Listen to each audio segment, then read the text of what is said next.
ako kandidato, baka maiboto. Pero gaya ho ninyo, ako po ay tumitindig, simula pa ho, kay Mayor Vico Soto. Naalala ko, unang unang araw ni Mayor Vico Soto, alam ho ba ninyo kung ano ang unang pinirmahan ho niya? Actually, kasama po namin si Bombet, si Lisa, at si Joe Infesta. Asan si Joe Infesta? Nasa tindahan. Sila ho yung mga kasama ho namin. Pumunta kami sa unang araw ni Mayor Vico Soto para ho ilapit na alisin ang compounded interest dito ho sa housing, sa mga bliss. At alam niyo ho yung mga naging resulta nun? Inalis na ho yung compounded interest, pwede na ho magbayad utay-utay doon sa mga utang ho ng ating mga pabahay. Dahil bakit ginawa ho yun? Dahil yung siklo nung pagpapaalis, dahil hindi tumatanggap ng utay-utay na bayad, babalik na naman, mawawala naman ng pabahay, isa na naman sa magiging problema natin yung patungkol doon sa mga inaalis at pinapababa dito sa ating houses. Tinanggal yun ni Mayor Vico Soto dahil nararamdaman niya ang sitwasyon ninyo. Alam niyo kung ano yung pangalawang pinirmahan niya? Yung right of way ng Meralco dito sa Villa Crucis, kung saan sa haba ng panahon, hindi napapansin yung patungkol sa pagpapakuryente niyan. Katuwang natin ang ating engineer Buboy Agustin sa pagpapakuryente niyan. Ang dami natin natulungan. Hindi lang yung movement natin dito sa Barangay Manggahan patungkol dun sa compounded interest, nag-umpisa sa Manggahan, napalaganap sa lahat ng mga pabahay sa buong Pasig. Yung patungkol sa issue ng kuryente dito sa Villa Crucis, na tingnan rin natin yung mga ibang lugar sa Pasig na wala pa rin kuryente. At nagpapasalamat tayo dahil nagkaroon tayo ng Mayor Vico Soto na mayor natin. Natitindigan natin sa anumang laban na kanyang sasamahan dahil naniniwala tayo na hindi lang ho binabago niya ang sistema ng paggogobyerno sa Pasig, kundi binabago rin niya ho ang sistema ng paggogobyerno sa buong bansa ng Pilipinas. At masaya po akong ipakilala ho sa inyo at tindigan natin ang susunod ho nating mayor, ang mahal nating mayor, ang mahusay na mayor, Mayor Vico Soto. Barangay Manggahan, magandang umaga sa ating lahat! Yung mga nandito po sa bandang kanan, gising na po na tayo! Okay po tayo dyan! Yung mga kasama tayo sa Upper Tax, nakikinig din po sila! Opo. Yung mga nakatayo po dyan sa likod, ayos pa ba kayo? Nandito po sa kaliwa! Yung nakaupo, okay lang po kayo. Mainit na po ba mga ulo ninyo?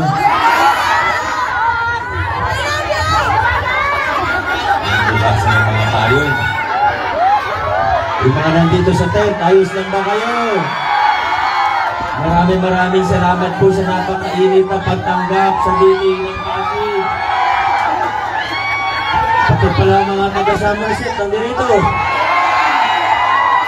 Meron po ba dito taga-Villa Crucis? Under negotiation na po yung lupa natin ha, punto sa 10 lote. Yung may-ari, kausap na po natin. Binutulungan din tayo syempre ni Captain City Indiana. Pero sa susunod na po natin mag-usapan. Alam nyo, kanina habang nagsasalita po si Congressman, hindi ko maiwasan mag-flashback ng konti pabalik sa 2019. Alam niyo po, noong 2019, gusto sana namin mag-meeting dito sa loob ng Bliss. Alam niyo po, sabi sa amin, bawal daw. Naalala niyo po yun? Kayo po yung nagsabi bawal. Hindi kayo. Pero hindi rin natin masisi yung mga nagsabing bawal. Mga opisyalis, hindi naman natin sila inaaway. Kasi yan talaga yung kultura nun eh. Yan talaga yung sistema nun. Diba? Humihiran nun, takutan, palakasan, ipitan. Yan ang uso nun. At yan yung naging inspirasyon din natin at motivasyon para lumaban para sa pagbabago sa lungsod ng Pasig. Fast forward, 2025 na po ngayon. Inayawan na natin itong pakalakasan, takutan, ipitan. malaya po tayo ngayon sa lungsod ng Pasig. Ngayon, pag kami bumisita dito, walang problema. Pero kahit kalaban po namin bumisita, wala din pong problema, walang nangiipit, walang nagsasabi na bawal. Binago natin ang kultura at paggugobyerno sa lungsod ng Pasig. Ngayon, kami pa nga una magsasabi, pag dumating ang aming katunggali, pag may dumating dito na hindi namin kasama, welcome pa rin po natin sila. Pag kinamayan po tayo, huwag nating bastusin, kamayan po natin sila. Ang mga Pasigenyo, magalang. Ang Pasigenyo, mabait. Huwag lang natin iboto. Pero huwag nating bastusin. Ang layo na po ng narating natin bilang isang lungsod. Ang layo na po. Kanina, nabanggit yung pamaskong handog po natin. Alam naman natin kung paano yung sistema nun. Pag malapit ka sa kusina, mas marami kang mas maganda yung matatanggap ng sa buong samahan ninyo. Pero ano pong ginawa natin? Ang ginawa natin, sabi nga ni Consi Warren, binibigyan na natin ngayon all, hindi lang ilan.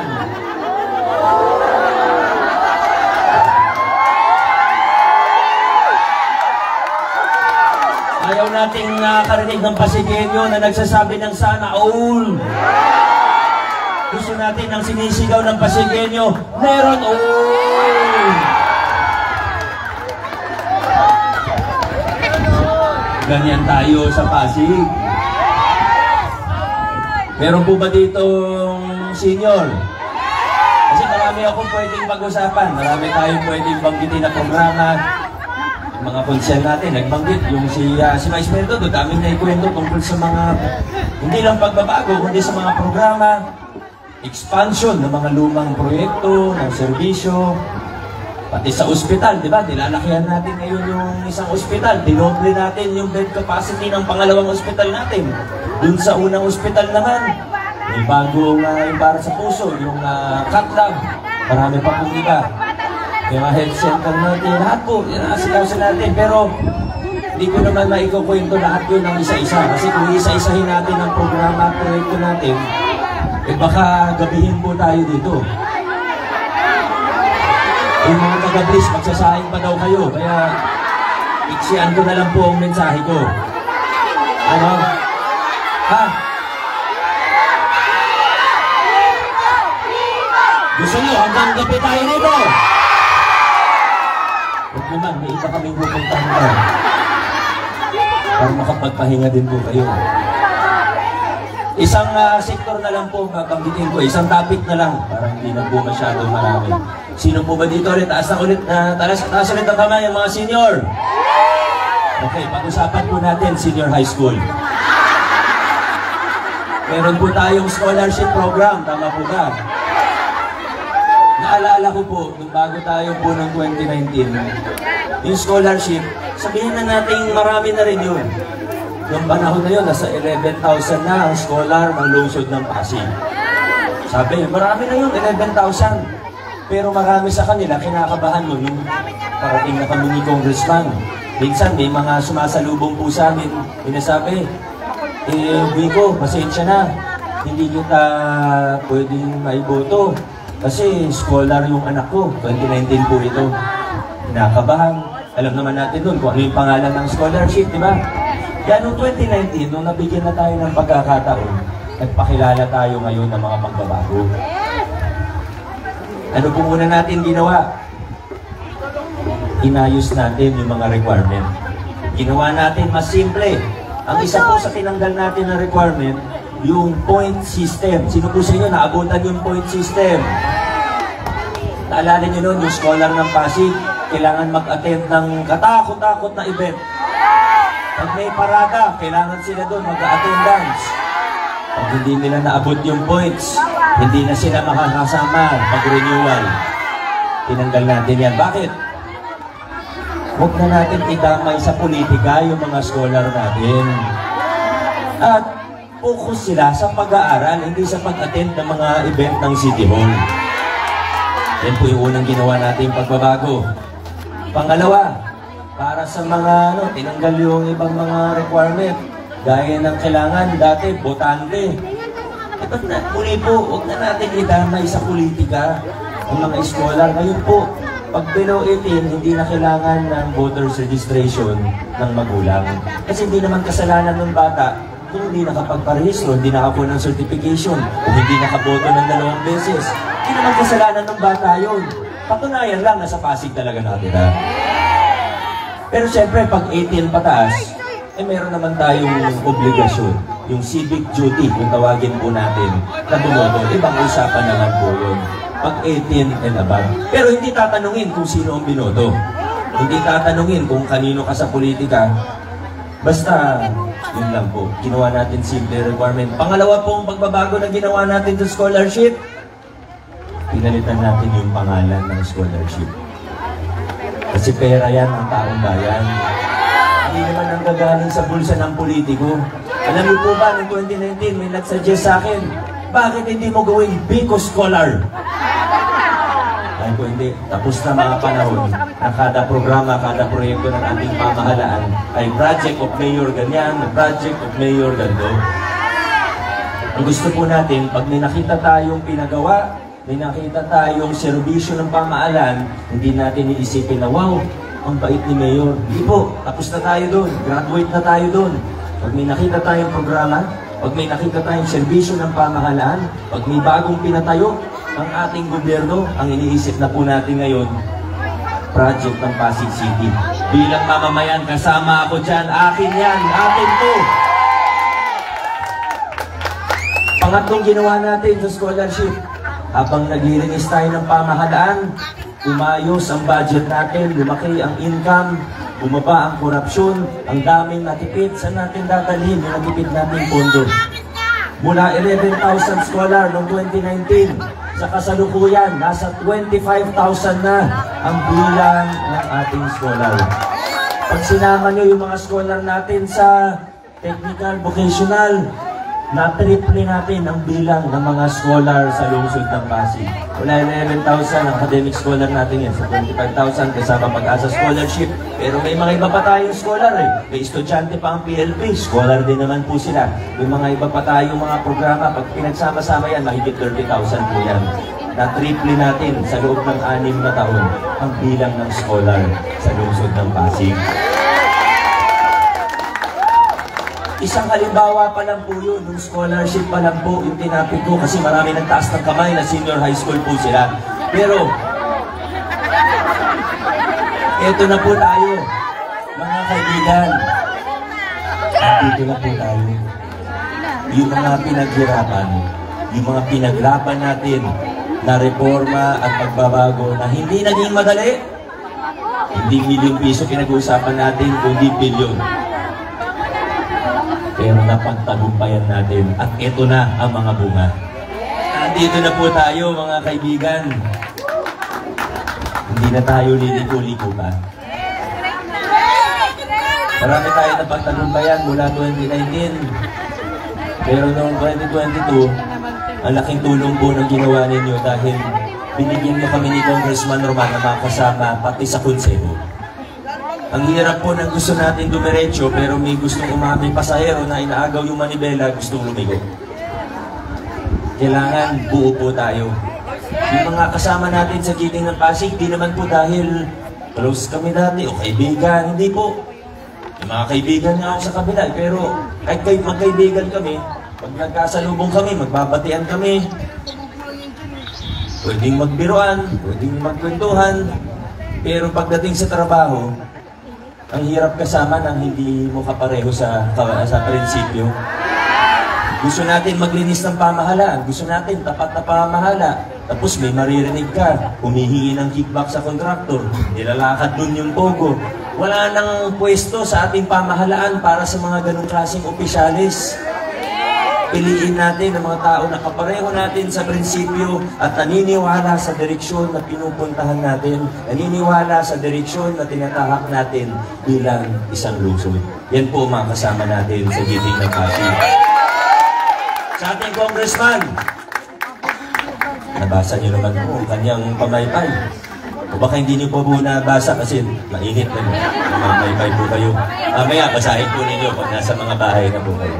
Kaya na ang baby ko! Ngayon, ito po ang congressman natin.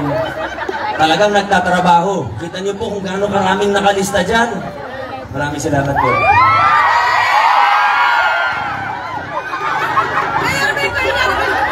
Buti nga, hindi pa ganun kainit eh. Ang congressman po natin, kasangga natin mula 2019. Marami sa mga ginawa natin. No? Sabihin natin, halos lahat ng ginawa natin mula 2019. Yung pagbabagong tinindigan po natin, pinaglaban natin, hindi naging posible kung hindi natin siya kasama mula 2019. Congressman Roman Romulo. Pero mula 2022, binigyan nyo rin kami ng kasama na matitibay at kaprinsipyo din natin sa konseho. Siyempre, nangunguna po ang tagapangasiwa ng ating City Council, wala na pong iba kundi ang Vice Mayor. Proud tayo ngayon sa ating Vice Mayor. Marami ang magandang pwedeng sabihin, pero dalawang bagay na lang. Una, professional. Hindi pala absent, hindi pala late. Inayos yung proseso ng City Council. Alam niyo kung gaano ka-professional itong Vice Mayor natin? Kahit maaga yung meeting, 7:30 AM meeting namin, 7:29 nandun na po siya. Hindi na-relate. Alam niyo, mas importante pa doon, tapat, maayos, honest. Yan ang ating Vice Mayor Dodong Jaworski. At syempre, kailangan kasama po ang mga konsyal. Ang Vice Mayor na hindi pwedeng bumoto yan sa konseho. Kailangan po natin ng mga kasamang konsyal na kailangan natin ng mga konsyal na hindi tayo mapapahamak dahil sa kanila. Hindi tayo mapapahiya dahil sa kanila. Naniniwala sila dun sa gusto natin gawin bilang isang pamahalaan at bilang isang lungsod. Yung tatlong konsyal po natin, papunta na sa ikalawang termino nila. Naniniwala po ako at dito sa Barangay Manggahan, siguradong na po.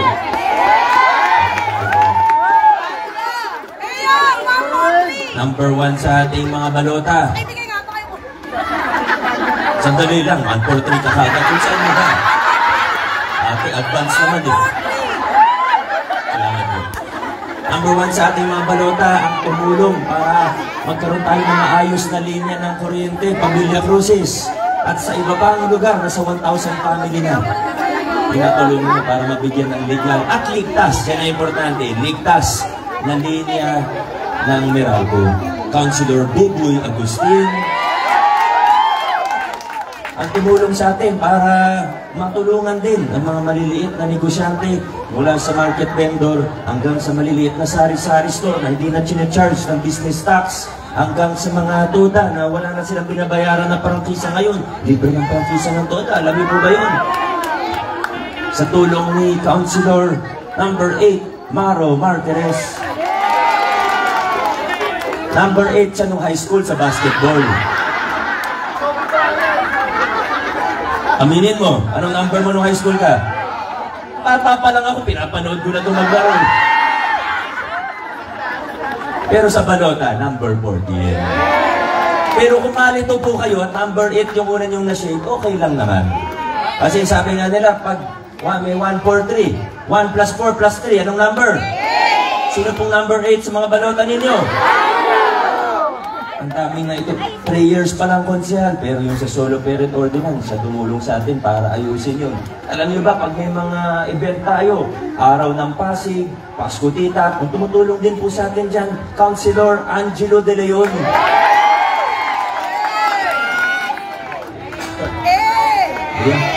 Yun ang sinasabi ko. At sabi nga, 1, 4, 3, ano po yun? 8. Pag sinabing I love you, anong sagot po ninyo? 1, 4, 3 plus 2, number 10 sa ating mga balota. Dating chairperson ng National Youth Commission.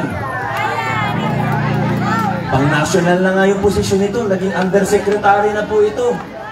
Undersecretary, kung tutusin, isa na yun sa pinakamataas na posisyon sa bansa.